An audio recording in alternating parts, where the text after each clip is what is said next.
একসাথে মিলে সব ছেলে বলে চিৎকার করে জোরে, তিনটি বর্ণ হয়েছে রাঙানো জাতীয় পতাকা জুড়ে। শ্রেণীর পিছনে বেঞ্চের উপরে শিশু ছিল এক বসে, পতাকার মাঝে 5 রং আছে, বলল সে মৃদু হাসি। কথা তার শুনে বাকি শিশু বলে হেসে খায় লুটোপুটি। শিক্ষক রেগে বলল হেঁটে, বোঝাও কি করে 5টি।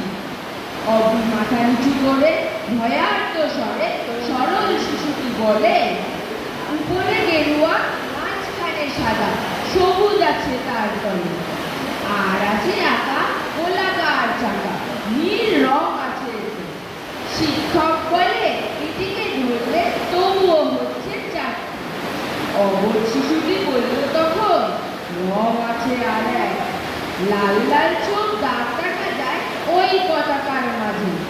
বাবাকে যখন আনলে ওরা কফিনের ঢাকা খুলে, জড়ানো রয়েছে দেহখানা তার পতাকা আর ফুলে। রক্তের দাগে ছিল লাল চোখ ওই পতাকার মাঝে। এই নিয়ে মোট হলো 5টি, এবার তো ঠিক আছে।